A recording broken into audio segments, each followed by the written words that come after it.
చందంపేట మండలానికి చందంపేట రైతాంగానికి ఒక శుభదినంగా భావిస్తా ఉన్నాను నేను. ఈ భూభారతి చట్టం ద్వారా చందంపేట మండలంలో ఉన్నటువంటి రైతాంగానికి అనేక సంవత్సరాలుగా మీ భూ సమస్యలు పడుతున్నటువంటి బాధల నుంచి విముక్తిని చేయడానికే ఈరోజు ఈ కార్యక్రమానికి నేను గౌరవ మంత్రి గారిని రిక్వెస్ట్ చేసి చందంపేటలో మాత్రమే కార్యక్రమం నిర్వహించడం ద్వారా ఈ ప్రాంతంలో ఉన్నటువంటి అనేకమైనటువంటి సమస్యల పరిష్కారం అవుతాయనేటువంటి ఆలోచనతోటి ఇక్కడ ఏర్పాటు చేసినాను. దయచేసి మంత్రి గారు మాట్లాడి సభ అయిందాక అందరూ కూడా నిశ్శబ్దంగా కూర్చొని, ఎందుకంటే మీ సమస్యలన్నిటికీ ఇవాళ పరిష్కారం దొరకకపోతే వారు విని ఇంకా ఏమైనా చేయగలిగింది వాళ్ళు ఇక్కడనే చెప్తారు. కాబట్టి దయచేసి మిమ్మల్ని అందరినీ మరొక్కసారి చేతులు జోడించి నేను కోరుకుంటున్నాను. మీ సమస్యలు పరిష్కరించడానికే ఇక్కడికి సభలు ఏర్పాటు చేసినాం కాబట్టి అందరు కూడా సవ్యంగా వినాలని కోరుతా ఉన్నాను. ఇవాళ నూతనంగా ఈ తెలంగాణ రాష్ట్రంలో భూభారతి చట్టాన్ని ఆనాడు కాంగ్రెస్ పార్టీ అధికారంలో రాకముందు ఎన్నికల ప్రచారంలో మన పిసిసి అధ్యక్షులుగా ఉన్నటువంటి గౌరవనీయులు మన ప్రియతమ నాయకులు మన ముఖ్యమంత్రి రేవంత్ రెడ్డి గారు ఆనాడు ఇచ్చినటువంటి హామీ మేరకు తెలంగాణ రాష్ట్రంలో కాంగ్రెస్ పార్టీ అధికారంలోకి వస్తే ఈ రాష్ట్రంలో రైతాంగ సమస్యలను పరిష్కరిస్తామని ఆనాడు ఏదైతే ధరణి పోర్టల్ నుంచి బాధలు పడుతున్నటువంటి రైతులను విముక్తి చేస్తామని చెప్పిన ఇచ్చిన మాట ప్రకారం 15 నెలల మాసంలోనే తెలంగాణ రాష్ట్ర రైతాంగాన్ని మరి ఒక చట్టం తీసుకుంటే ఆ చట్టం యొక్క విలువ 100 సంవత్సరాలు ఉండాలి. ఆ గొప్ప చట్టాన్ని తెలంగాణ రాష్ట్రానికి రాబోయేటువంటి 100 సంవత్సరాల వరకు మేలు జరిగే విధంగా ఈ చట్టాన్ని తీసుకొచ్చినటువంటి ప్రభుత్వం మన ప్రభుత్వం అని చెప్పి మరొకసారి మీకు ఈ సందర్భంగా మనం చేస్తా ఉన్నాను. అందుకు ఇవాళ నిజంగా చట్టాలు గతంలో చేసిన చట్టాలు నేను వీటికి 2-3 నిమిషాలు మాట్లాడి మిగతాలంతా ఈ ప్రాంత సమస్యలుగా పోతాను. గతంలో చేసినటువంటి చట్టాలు అర్ధరాత్రి కూర్చొని ఎక్కడెక్కడ బంధువుల కొరకు నాయకుల కొరకు తీసుకొచ్చినటువంటి చట్టాలు ధరణి పోర్టల్ లాంటివి. కానీ ఇవాళ భూభారతి చట్టం మన గౌరవ రెవెన్యూ మంత్రి వర్యులు 100 రోజులు వివిధ సంఘాల నుంచి రైతుల నుంచి న్యాయమూర్తుల నుంచి మరి అనేకమైన స్వచ్ఛంద సంస్థల నుంచి రైతాంగం నుంచి అనేక వారి యొక్క అభిప్రాయాలను తీసుకొని వారి యొక్క సమస్యలను పరిష్కరించడానికి ఈ చట్టాన్ని ఏ విధంగా రూపొందించామో కనీసం 100 రోజులు వారు నిద్రపోకుండా రాత్రి పగలు కష్టపడి ఇవాళ నూతన చట్టాన్ని తీసుకొచ్చి ఇవాళ తెలంగాణ రైతాంగానికి మరి భూమి విభక్తులు చేసిన గొప్ప రెవెన్యూ శాఖ మంత్రిగా మన దగ్గర రావడం నిజంగా నా అదృష్టంగా భావిస్తామని చెప్పి మరొకసారి మీకు ఈ సందర్భంగా మనం చేస్తా ఉన్నాం. అందుకనే ఇవాళ ఏదైతే రైతులకు ఉన్నటువంటి సమస్యలు ఈ ప్రాంతానికి సంబంధించినటువంటి సమస్యలు వాస్తవంగా ఇంతకుముందు చాలా మంది రైతులు కింద నుంచి మాట్లాడినప్పుడు మంత్రులుగా మాట్లాడినారు. మరి ఈ ధరణి పోర్టు వల్ల ఈ ప్రాంతంలో ముఖ్యంగా చందంపేట అన్నటువంటి ఈ చందంపేట మండలంలో కంబాలపల్లి కావచ్చు, పొగిళ్ళ కావచ్చు, నల్లచెరుమూల కావచ్చు, చిత్రేల కావచ్చు, అనేకమైనటువంటి పెద్దమూల కావచ్చు, ఈ గ్రామాలన్నిటిలో అదేవిధంగా తెల్లేపల్లి కావచ్చు, ఇవన్నీ కదా గతంలో నాగార్జున సాగర్ మునిగిన గ్రామాలు. ఆనాడు నాగార్జున సాగర్ కట్టినప్పుడు ముప్పునగర్ ఉన్నటువంటి గ్రామాలను ఇక్కడ తీసుకొచ్చి ఇవాళ ఆనాడు మరి ఇక్కడ వాళ్ళను ఫారెస్ట్ భూములు డిఫారెస్ట్ పట్టాలు ఇచ్చినారు. ఈ రోజు ఏదైతే నాగార్జున సాగర్ కింద ఇక్కడి నుంచి ఖమ్మం వరకు పడుతున్నటువంటి పంట 70 లక్షల ఎకరాలు పంట పడుతుందంటే ఇవాళ చందంపేట లాంటి మండలాలు అక్కడ ముంపుని గురైన గ్రామాలు అన్ని కోల్పోయి ఇవాళ ఇక్కడ జీవిస్తున్నటువంటి ఈ రైతాంగం చెప్పి గౌరవ మంత్రి గారి దృష్టికి తీసుకెళ్తున్నారు. అటువంటి వాళ్లకు ఈ 10 సంవత్సరాలు అనేకమైనటువంటి సమస్యలు సృష్టించబడి సమస్యల సుడిగుండంలో కొట్టు మిట్టాడుతున్నారని చెప్పి ఈ సందర్భంగా మనం చేస్తున్నాం. ఒక్కొక్క సందర్భంలో నా కడుపు దొరకలేదు. నేను అనేక సంవత్సరాలు ఈ ప్రాంతంలో రాజకీయ నాయకుడిగా ఉన్నప్పటికీ ఈ 10 సంవత్సరాలు నా ఎన్నికల్లో సభలో జనం నన్ను ఏమడగలే చందంపేట తిరిగినప్పుడు, అయ్యా మా భూములు మాకు ఇప్పియండి, మా పట్టలు మాకు ఇప్పండి, మాకు రావాల్సిన రాబడులు రావాలి, మాకు రావాల్సిన రైతు బీమాలు రావట్లేదు, మాకు ఏది జరిగినా మా హక్కు కోల్పోయినాం, ఇది ఒక్కరికి చేయండి మాకు చాలని చెప్పి అడిగినారు. అందుకనే మీకు ఏరి కోరి వల్ల గౌరవ మంత్రి గారిని నేను శాసనసభలో అడిగాను, ఈ గ్రామాల సమస్యలు ఇట్లా ఉన్నాయన్నా అంటే, బాలన్న తప్పకుండా నీ ప్రాంతానికి వచ్చాను, నీ చందంపేటకు వచ్చాను, ఆ సమస్యలన్నీ పరిష్కరిస్తే బాధ్యత నాదని హామీ ఇచ్చినారు. ఆ ఇచ్చిన హామీ మేరకు ఇవాళ నూతన చట్టాన్ని తీసుకొచ్చి ఈ చట్టం ద్వారా ఈ రైతాంగానికి ఉన్నటువంటి సమస్యలన్నింటినీ కూడా పరిష్కరించే దిశగా మన గౌరవ మంత్రి గారు ఇక్కడ వచ్చినందుకు నిజంగా మన ప్రాంత రైతాంగం అంతా అదృష్టవంతులని చెప్పి మరొకసారి మీకు ఈ సందర్భంగా తెలియజేస్తున్నాం. అన్న, ఈ ప్రాంతంలో ఉన్నటువంటి డిఫారెస్ట్ పట్టాలు గతంలో ఇచ్చినటువంటి పట్టాలతో పాటుగా ఏదైతే పట్టాలు ఇచ్చినారు, కానీ పట్టాలతో పాటుగా చాలా మందికి అదనంగా ఉన్నట్టు బోకర్లు జమ అయిపోయినారు. ఒకవేళ ఆ గ్రామంలో 500 ఎకరాలు భూమి ఉంటే 1000 పట్టాలు ఇచ్చి ఉన్నారు. అందుకనే ఇవాళ కలెక్టర్ గారు కానీ మంత్రి గారికి వస్తా ఉన్నాను, ఎంజాయ్మెంట్ సర్వే జరిగింది. నిజమైన రైతులు ఎవరైతే ఉన్నారో, ఎవరైతే హక్కుదారు ఉన్నారో ఆ హక్కుదారికి తప్పకుండా మన రెవెన్యూ మంత్రి గారి నాయకత్వంలో ప్రతి ఒక్కరికి పట్టా ఇచ్చే బాధ్యత మానని చెప్పి ఈ సందర్భంగా మనం చెప్తున్నాను మీకు ఇవాళ. అందుకనే నిజమైన రైతులు పార్టీతో సంబంధం లేదు, రాజకీయాలతో సంబంధం లేదు, కానీ రైతు నిజమైన రైతు ఉంటే చాలు. రైతుకు అన్యాయం జరగని లక్ష్యమే ఈ ప్రభుత్వ లక్ష్యం కాబట్టి అందరికీ వాళ్ళ డిఫారెస్ట్ సమస్యలు.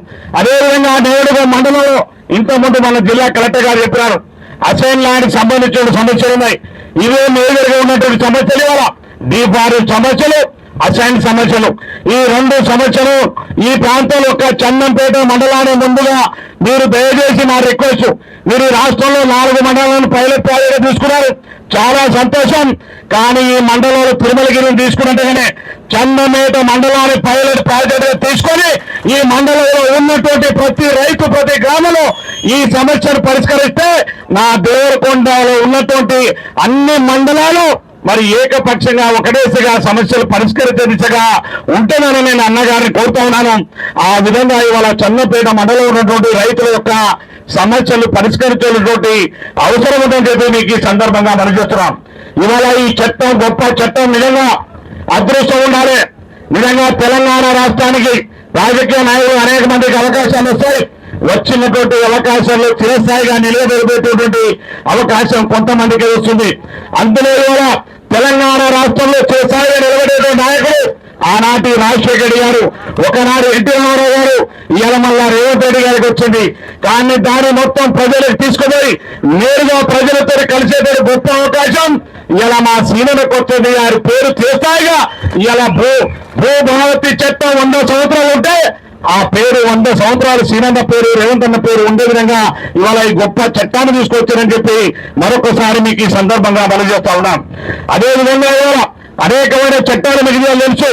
ఒక్కొక్క రైతులు మీరు కలెక్టర్ గారు చాలా విషయాలు చెప్పినారు చట్టాల పైన.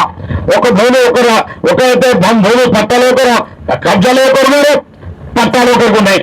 ఒకరు భూమి కొడుకుని పాపం, ఇంకొకరైతే భూములు కొడుకున్నోడికి నోటిషన్ కావట్లేదు, ప్రభుత్వాలు కావట్లేదు, అన్నదమ్ములు కొట్టుకొని వచ్చినారు. అందుకనే ఇవాళ ఈ చట్టంలో అనేకమైనటువంటి వెసులుబాటు. నిజంగా ఒక మంచి తహసీల్దార్ ఉంటే ఈ సమస్యలన్నిటికీ పరిష్కారం తహసీల్దార్ దొరికిపోతాయి. మనం ఆదివారి దగ్గర కూడా అవసరం లేదు, తహసీల్దార్ దగ్గరనే 80% పరిష్కరించే దిశగా ఇవాళ కొత్త చట్టాన్ని తీసుకొచ్చింది అన్నగారు. అదేవిధంగా తర్వాత 10 సమస్యలు వ్యతిరేకంగా ఉంటే అది ఆర్డీఓ గారి లెవెల్లో పరిష్కారమైనదిగా 10% కూడా కలెక్టర్ గారి దృష్టికి పోయేటువంటి సమస్యలు ఉండవు అలా.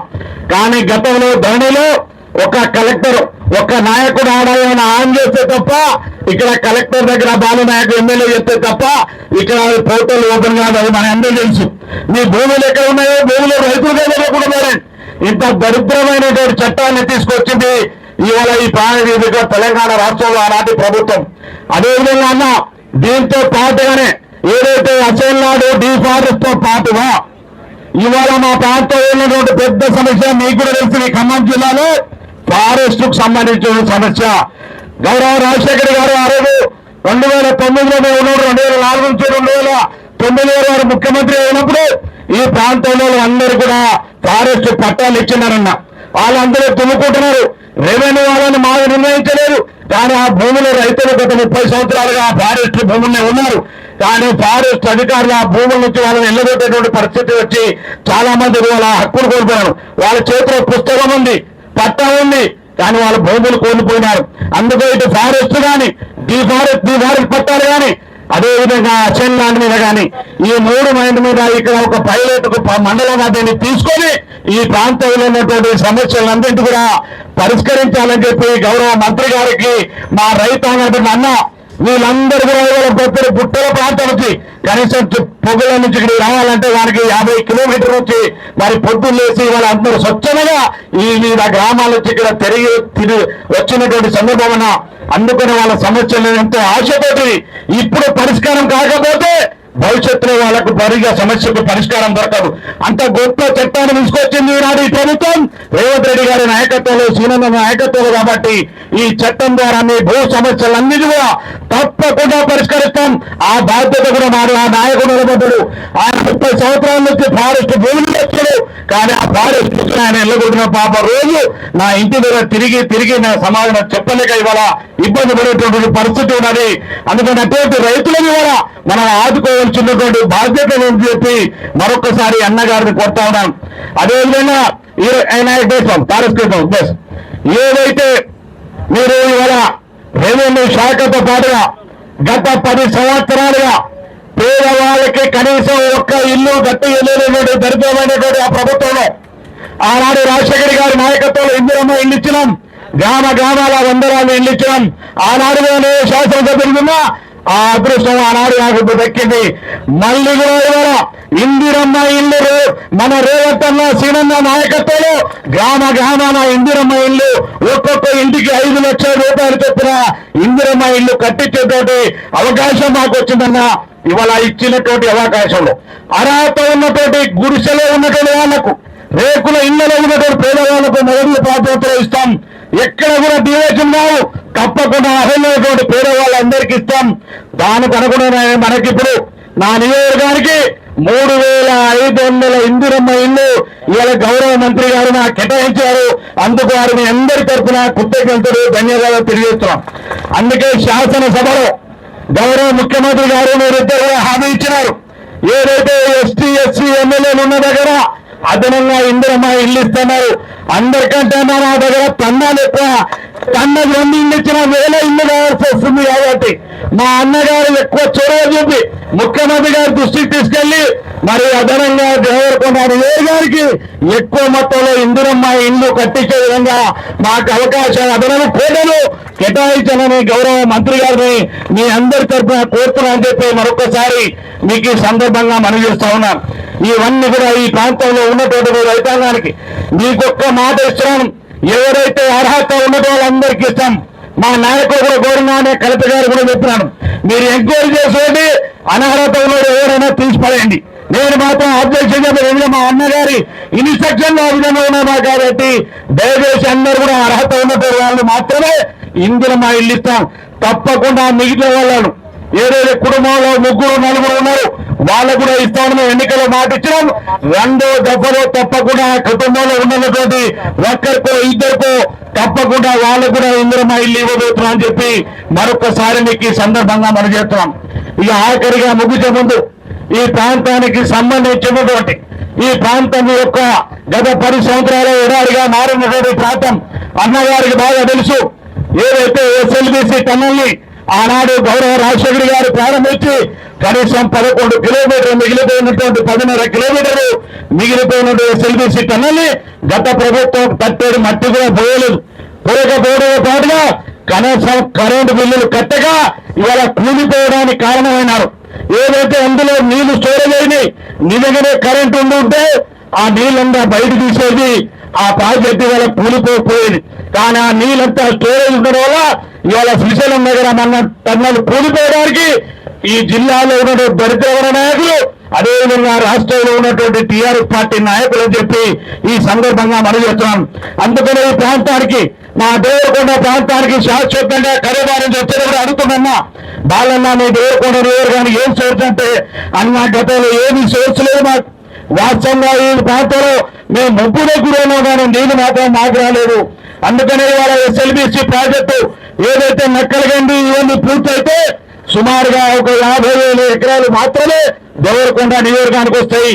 మిగతా నల్లగొండ, నాగార్జున సాగర్, మిగతా నగరేకం దాకా ఈ యొక్క ఎస్ఎల్బీసీ టన్నల్ నీళ్ళిపోతాయి. అందుకనే ఒక పక్కన ఎస్ఎల్బీసీ టన్నల్ పూర్తి చేసుకుంటాం. రెండోదిగా నేను అన్నది చెప్పినప్పుడు వచ్చేటప్పుడే ఏదైతే గత 10 సంవత్సరాలుగా దిండి ఎత్తిపోతల పథకాన్ని పూర్తి చేస్తామని 10 సంవత్సరాల్లో కనీసం దానికి ఎక్కడి నుంచి నీళ్లు దేవాలో సోర్స్ కూడా బికేజ్ చేయకుండా ఆనాటి ముఖ్యమంత్రి మహబూబాబాద్ జిల్లా వాళ్ళకు భయపడి ఆ సోర్స్ ను మన సింగరాయపల్లిని గొట్టెముక్కలాను అక్కడక్కడ 2 కట్టగట్టి వదిలిపెట్టేసి పోతే నేను శాసనసభలో అన్న పక్కన విన్నది మొత్తం ఆనాడు గౌరవ ముఖ్యమంత్రి గారు శాసనసభలో ఉన్నారు. మా ఇరిగేషన్ శాఖ మంత్రి గారు ఉత్తమ్ కుమార్ గారు శాసనసభలో ఉన్నారు.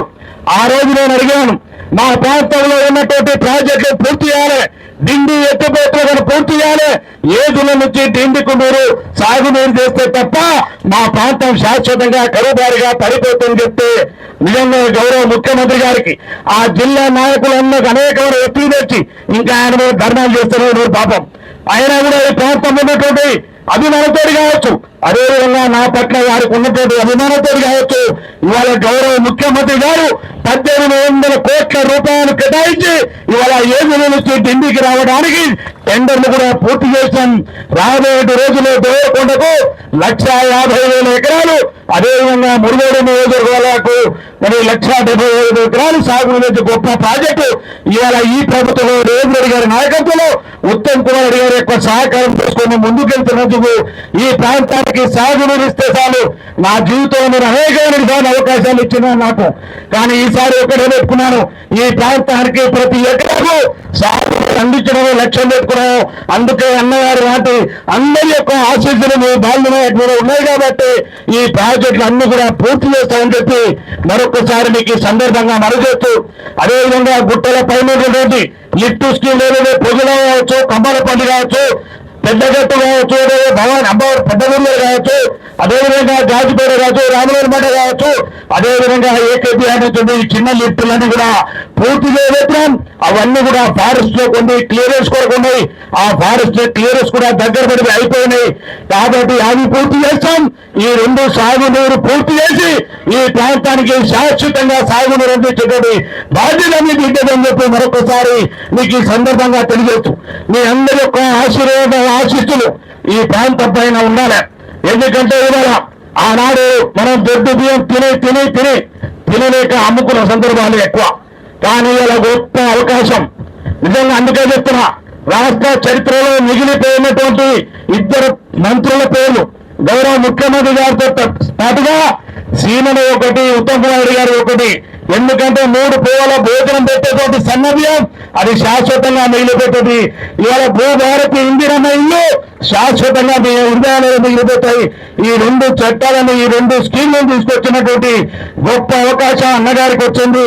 వారితో పనిచేసేటువంటి అవకాశం కూడా నాకు దక్కినందుకు మనస్ఫూర్తిగా అన్న ఇందిరమ్మ ఇల్లు, అదేవిధంగా ఈ మండలాన్ని పైలట్ ప్రాజెక్ట్ తీసుకొని ఈ ప్రాంతంలో నా నియోజకవర్గంలో భూ వివాదం లేని మా దేవరకొండ నియోజకవర్గాలను నేను కోరుకుంటున్నా. ఆ విధంగా మా గౌరవ కలెక్టర్ గారికి నిజంగా గౌరవ కలెక్టర్ గారు నాకంటే వారే ఎక్కువ తిరుగుతున్నా నియోజకవర్గం. అందుకే నాకు ఇబ్బంది అవుతుందని చెప్తున్నాను మా శంకర్ నాయకు అని మనం ముందే చెప్తాను, నేను మార్చుకుంటా మళ్ళీ. నిజంగానే గౌరవ కలెక్టర్ గారు చాలా సందర్భాలు ఈ వెనుకబడి ప్రాంతమని అనేకమైన సమస్యలు ఉన్నాయి ప్రాంత ప్రజలుగాని వారు ఎప్పటికప్పుడు ఈ సమస్యల పట్ల మరి స్పందిస్తూ ఈ ప్రాంతంలో ఎక్కువగా పర్యటిస్తున్నారు. చాలా ధన్యవాదాలు. ఎందుకంటే వారు ఇంత పర్యటిస్తే నా సమస్యలన్నీ పరిష్కారం అవుతాయి కాబట్టి వారికి మనస్ఫూర్తిగా ధన్యవాదాలు. వారు ఏమేమి చేయగలిగినారో అన్నగారు చెప్తారు, అవన్నీ కూడా నా నియోజకవర్గంలో ఆ భూ సమస్యలు చేయండి, వాటికి అన్నిటి కూడా పరిష్కారం దొరుకుతుంది. అందుకని ఈ సభలో ఇవాళ నాతో పాటుగా పాల్గొంటున్నటువంటి ఇక్కడ నూతనంగా ఎన్నిక కాబట్టి వచ్చినట్టు మా సోదరుడు శాసన మండలి సభ్యులు మరి శంకర్ నాయక్ గారికి, అదేవిధంగా శాసన మండలి సభ్యులు సత్యన్న గారికి, అదేవిధంగా మన జిల్లా ఎస్పీ గారు శరత్ పవార్ గారికి, అదేవిధంగా ఏఎస్పీ మౌనిక గారికి, వేదిక పైన market committee chairman Jamuna Madhavareddy గారికి, యాదవ్ గారికి, వేదిక పైన ప్రతి ఒక్కరికి పేరు పేరున మీరు సుదూర ప్రాంతం నుంచి మీరు ఎంతమంది ఏ ఆశతో భూ సమస్యలు పరిష్కరించాలని ఎట్లయితే వచ్చిందో ఆ సమస్య 100% ధైర్యంగా మీరు ఇంటికి వెళ్ళండి. మీ సమస్య పరిష్కరించేటువంటి బాధ్యత ఈ ప్రభుత్వాన్ని మా సీనన్నది నాదని చెప్పి మీకు ఈ సందర్భంగా మనవి చేస్తూ, ఇప్పటికే మళ్ళీ 9 గంటలకు వచ్చినారు, ఎండలు కూడా అయిపోయి. దయచేసి మంత్రి గారు మనం అడిగిన అన్ని సమస్యల మీద మాట్లాడేటప్పుడు దయచేసి ఒక్కరు కూడా డిస్టర్బ్ చేయకుండా అందరూ కూడా నిశ్శబ్దంగా వినాలని మీ అందరూ కూడా మరొకసారి చేతులు జోడించి నమస్కరిస్తూ సెలవు తీసుకుంటారు.